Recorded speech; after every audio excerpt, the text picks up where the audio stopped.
नमस्कार दोस्तों, आ गई हूँ मैं एक नए वीडियो के साथ। आप जैसे कि देख पा रहे हैं, ये है नेशनल एजुकेशन पॉलिसी 2020। नीचे जो आप लिंक देख पा रहे हैं वो पार्ट ए की जिसको प्रिपरेशन करनी है, तो वो @इन्फेंट ब्लॉगर पर जाकर अपनी तैयारी को कर सकता है। पार्ट ए की जो मध्य प्रदेश से संबंधित है, ठीक है। तो मैंने 2022 का दिया है असिस्टेंट रजिस्ट्रार का पेपर। उसी के एक्सपीरियंस के साथ बस आप लोगों को थोड़ा सा गाइड करने का मेरा मोटिव है और कुछ नहीं है। वीडियो पसंद आए तो दोस्तों के साथ शेयर ज़रूर करें, ठीक है। तो स्टार्ट करते हैं हम नेशनल एजुकेशन पॉलिसी 2020। तो सबसे पहले तो आपको पता होना चाहिए कि हमारे भारतवर्ष में 3 पॉलिसीज़ आ चुकी हैं। नेशनल एजुकेशन पॉलिसीज़ जो आई हैं वो 3 आई हैं। सबसे पहली आई थी 1968 में, जिसे नेशनल एजुकेशन पॉलिसी कहा गया। दूसरी आई थी जिसे नेशनल पॉलिसी ऑफ एजुकेशन कहा गया, वो आई थी 1986 में।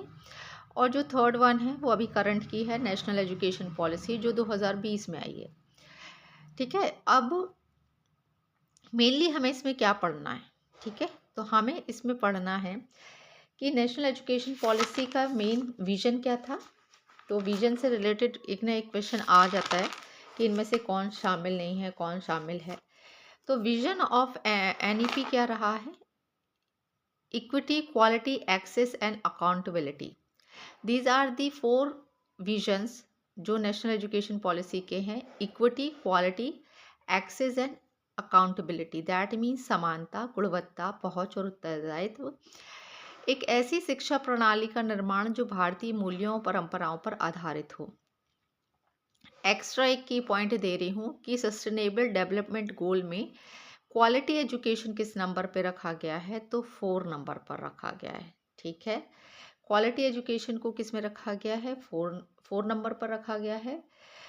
दूसरा की पॉइंट दे रही हूँ कि जो नेशनल एजुकेशन पॉलिसी है वो TSR सुब्रमण्यम कमेटी रिपोर्ट तैयार करी गई थी 27 मई 2016 को, जिसका मेन जो था, कहते हैं मोटिव, वो था विकास, ठीक है। और जो 2020 की पॉलिसी है उसका ड्राफ्ट किस कमेटी ने तैयार किया है? तो वो डॉक्टर के कस्तूरी रंगन कमेटी रिपोर्ट, ये इन्होंने ड्राफ्ट बनाया था, ठीक है। नेशनल एजुकेशन पॉलिसी 2020 का जो ड्राफ्ट है वो इस कमेटी द्वारा बनाया गया था। राष्ट्रीय शिक्षा नीति 2020 जो है वो 11वीं सदी की भारत की पहली शिक्षा नीति है और इसे 29 जुलाई 2020 को केंद्रीय मंत्रिमंडल द्वारा अनुमोदित किया गया था। तो इसमें इम्पॉर्टेंट जो चीज़ें हैं उसको मैं अंडरलाइन कर देती हूँ। एक तो ये, दूसरा ड्राफ्ट किसने बनाया था, ये 4 जो हैं मेन है, इसको पढ़िएगा। और एक ये, ठीक है। आगे बढ़ते हैं। ये है guidance principal of NEP 2020। NEP 2020 के मार्गदर्शक सिद्धांत, इससे एक ना एक क्वेश्चन ज़रूर रेज होता है। तो ये टोटल 9 सिद्धांत दिए गए हैं। पहला है holistic development of learners, that means सीखने वालों का सर्वांगीण विकास। दूसरा है flexibility in curriculum and subject choice, पाठ्यक्रम व विषय चुनने में लचीलापन। बहुविषयक और एकीकृत शिक्षा, multi dispensary and integrated education. रटने की बजाय वैचारिक समझ, conceptual understanding over rote learning. Equity and inclusion, समानता और समावेशन। Use of technology, teacher empowerment,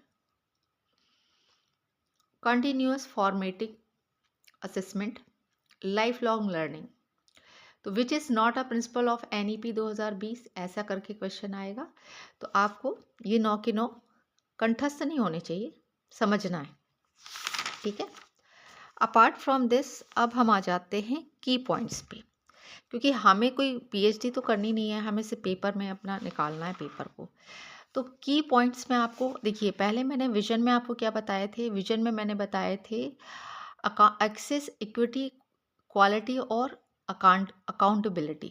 pillars जो हैं, पिलर्स कौन कौन से हैं? तो एक्सेस है, इक्विटी है, क्वालिटी है, अफोर्डेबिलिटी है और अकाउंटेबिलिटी है, ठीक है। It propose increasing public investment in education to 6% of GDP. वर्तमान में हम अपनी जीडीपी का कितना खर्च कर रहे हैं, ये आप मुझे कमेंट करके बताइएगा। इनका टारगेट है कि हमें जीडीपी में 6% जो है वो शिक्षा के लिए खर्च करना चाहिए। मतलब बजट में हमें अपने पूरा जीडीपी का ग्रॉस डोमेस्टिक प्रोडक्ट में 6% जो है हमें एजुकेशन पे लेना चाहिए, क्योंकि हम 12% किस पर खर्च कर रहे हैं, शिक्षा पे, उस पे, रक्षा पे खर्च कर रहे हैं। Renamed the MHRD to the MOE। MHRD का मतलब क्या होता है, ministry of human resource development. इसको चेंज करके अब नाम क्या हो गया है, मिनिस्ट्री ऑफ एजुकेशन। ये नाम चेंज कर दिया गया है। पहले था मानव विकास, ऐसे कुछ था, मानव विकास करके कुछ था, ministry of human resource development. अब उसको चेंज करके कर दिया गया है मिनिस्ट्री ऑफ एजुकेशन। जो मैं पॉइंट बता रही हूँ उसको नोट डाउन करिएगा। In higher education the policy target increasing the gross enrolment ratio to 50% by 2035, adding 3.5 crore seats. GER, ठीक है। तो ये मैं सिर्फ अभी आपको ओवरव्यू दे रही हूँ, इसको और अच्छे से मैं पढ़ाऊंगी। अभी जो सिर्फ मेन है ना उसको बस नोट डाउन करते चलिएगा। तो क्वेश्चन यदि आएगा कि सरकार ग्रॉस एनरोलमेंट रेशियो है उसको कितना प्रतिशत करना चाहती है या किस ईयर तक करना चाहती है, तो 50% ले जाना चाहती है 2035 तक। It suggest setting up Meru, ये लास्ट 2022 में पूछा गया था। तो मेरू का मतलब क्या होता है, multi dispensary education and research universities. तो आपको मेरू के बारे में पता होना चाहिए। तो मेरू का फुल फॉर्म आपको पता होनी चाहिए, multi dispensary education and research universities. It suggest setting up, इसको सेटअप करना है तकनीकी विकास के लिए, ठीक है। Now the policy education multiple entry and exit option for undergraduate program, MEME, that means multi entry and multi exist, है ना। ABC का फुल फॉर्म आए तो academic bank of credit. NIA, that means the National Testing Agency, offer the common university entrance test called for HEI admission, मतलब higher education, मतलब कि आपको यदि किसी कॉलेज में यदि एंटर लेना है तो उसके लिए NTA, नेशनल टेस्टिंग एजेंसी के द्वारा जो पेपर होता है CUET, जो 2022 में लॉन्च हुआ है, उसको क्लियर करना होगा। MPhil के प्रोग्राम को अब डिसकंटिन्यू कर दिया गया है। यहाँ तक जो पढ़ा है, यदि ये आपको पसंद आया है तो कमेंट करके ज़रूर बताइएगा। इसे हम नेक्स्ट पार्ट में कंटिन्यू करेंगे।